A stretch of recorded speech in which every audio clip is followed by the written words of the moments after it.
Mais lis mes mots. Il continue car on accueille Shamim dans le studio. Salut. Salut Léo, salut Nicolas, salut Robin. Salut Shamim. Vous allez bien? Vous allez Ça va, bien? écoute. Alors aujourd'hui, nous allons parler de tomber en quenouille. Est-ce que vous savez ce que ça veut dire? Tu vas faire un jeu de mots avec les quenelles. Ouais, Ah non, ce Pas n'est de pas sujet du tout mon but. polémique dans Exactement, What the Fuck. et pas moi parce que voilà, sinon ça va très mal finir pour moi aussi. Alors, elle est employée pour dire que Alors, je vous demande déjà, est-ce que Non. vous savez? Non, je ne sais pas. Je suis Je ne désolé, sais je me suis précipité. Je connais le fenouil, c'est pas très bon, mais après la quenouille, c'est pas des espèces de roseaux là bizarres.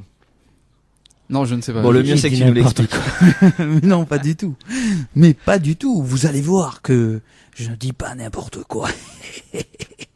Alors, elle est employée pour dire que quelque chose est mal entretenu ou qui perd sa valeur. Ça, c'est l'expression. Alors, la vision de la femme est au cœur de l'origine de cette expression. Depuis l'Antiquité, la quenouille, instrument en forme de bobine servant à filer la laine, était l'attribut de la femme, tout comme l'épée était celui de l'homme. Aujourd'hui, ceci peut être comparé avec la tendance d'attribuer les poupées aux filles et les voitures aux garçons. Jadis, la quenouille symbolisait donc la jante féminine.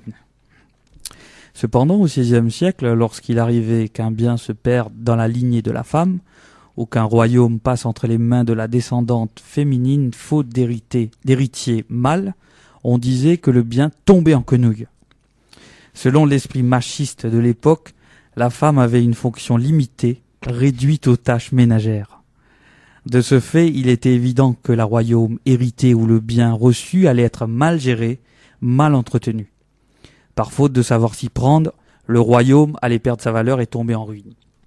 Depuis le XXe siècle, ce sens a été associé à l'expression, et depuis, nous avons également trouvé un équivalent masculin de cette expression dans « se barrer en couille ».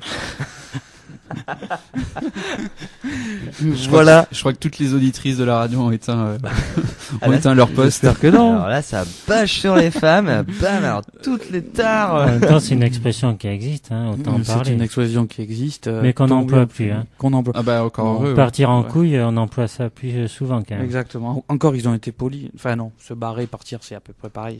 Bah, c'est surtout Bah, couille. c'est qui surtout porte- couille, oui. C'est pas barrer ou partir, quoi. C'est surtout couille. Je regardais si vous me suiviez. Voilà, j'ai fait exprès. Si vous qui nous écoutez. Alors, ne dites surtout pas tomber. Si vous pouvez dire tomber en quenouille, mais si on vous demande Enfin, c'est l'expression, toujours une histoire de nouilles. quoi. oui, voilà, toujours femme, nouille, c'est tout ce qu'on aime ici. Eh bien, Donc- merci. Shamim. Il y a Léo qui rougit, je comprends pas. c'était, C'est l'effet micro, je crois. N'empêche, enfin, c'était sexiste, mais là, ça s'est inversé, hein. C'est Oui, oui, complètement oui. féministe, Oui, voilà. hein, puisqu'on dit barré en couille. Ah ouais, c'est à cause de vous, les hommes, machin. Exactement. Ah bon, ça se rapporte toujours aux appareils génitaux. Hein. Oui, on va dire ça. Enfin, que nouilles, non. Hein. Ouais, non. Que et nouille. Attendez, quand même. Ah ah. Si vous séparez les syllabes. Enfin bref, j'ai rien dit. Voilà, je te laisse continuer. finir. L'étymologie facile avec Shamim tous les jours sur Radio Campus. Tous les jours sur Radio Campus. Que et nouille. Je rigole. Bon, ça Bon, part allez. en couille. Voilà, ça part en quenouille. Allez, merci à vous les mecs. On vous retrouve dans What the Fuck toutes les semaines. C'est toi qu'on retrouve en tout cas. Et en tout cas, c'est moi qu'on retrouve tous les jours, à coup sûr, évidemment. Allez, ce numéro est fini pour aujourd'hui. Je vous donne rendez-vous demain pour de nouvelles chroniques, de nouveaux invités. Demain, ça va parler match d'impro, hein, puisque c'est une troupe étudiante que l'on accueille. Portez-vous bien et ne ratez pas l'ascenseur ce soir à 17h, présenté par Barberousse. Salut!